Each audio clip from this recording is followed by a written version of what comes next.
My name is Ron Kaufman. I'm the author of the best-selling book, Uplifting Service, and the founder of the company, Up Your Service.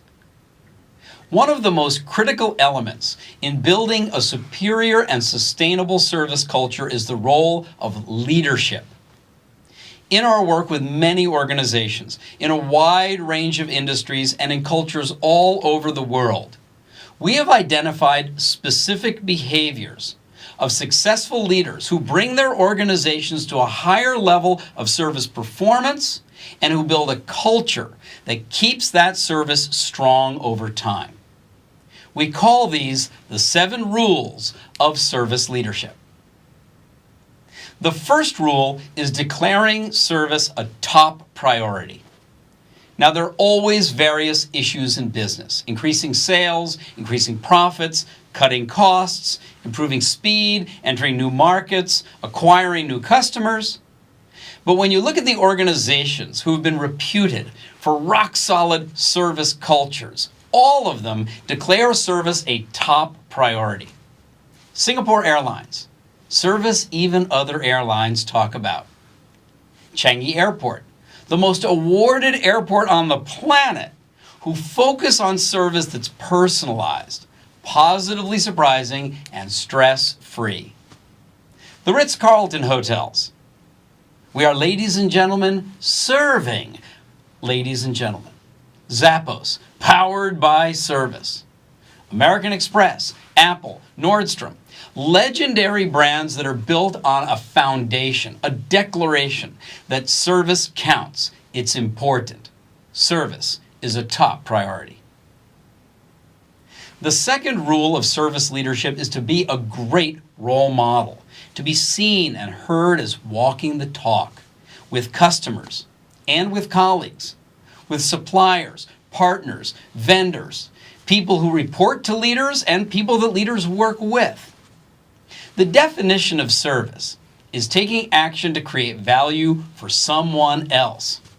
And a service leader is a role model of that kind of focus. Not what's in it for me, but what can I do for you? The third rule of service leadership is to promote a common service language. Now, this is absolutely key. If you're going to build a shared, strong, and sustainable service culture, you need to recognize that every department, each function, already has its own language. There is a language of finance, a language of HR, manufacturing and marketing. They have their own distinctions, their own language. But to build a culture together, you need a common service language. Now, in this book and in our Up Your Service programs are fundamental service principles that you can use and ensure that other people use them too. What does it mean to move customers up the loyalty ladder? What does it mean to bounce back when things go wrong? When and how should your people use the proven tactic of under-promise, over-deliver, and the long-term strategy of clear, kept promises? Now, all of these terms that I just used are fundamental principles that must become a common service language. Your job as a leader is to make that so. And you can do it by using the language in what you say, what you write, in the language that you use in meetings, reviews, in planning, and in responding to all the situations that come up on a day-to-day basis. The fourth rule of service leadership is to measure what really matters. The leading indicators that get you where you want to go, and the lagging indicators that come later, demonstrating that you're actually earning the results you really want to achieve. Tracking and measuring focuses people's attention. It focuses their behavior. When you're building a strong service culture, what you want is new service ideas and new service actions. So measure that. How many new ideas have we come up with today? How many new actions have we taken this week? What is our goal for new service ideas and actions this month? When you measure ideas and actions, it will lead to compliments, and you can measure those. It will lead to better index scores, and you can track that too. And, of course, you can measure the final results. And here you must be crystal clear as a leader and for your people. What is it you're measuring? What is it you really want to achieve? Is it higher customer satisfaction or increased customer loyalty? Do you want more new customers who bring in other new customers? Or do you want more of your existing customers who upgrade and renew? Now, the fifth rule is to enable and empower your team. I think that word empowerment is a bit overused. I mean, everybody says that they want their team to be empowered, but many leaders also hesitate. Now, question, why would you not empower someone? Answer, if you're afraid they're going to make a bad decision.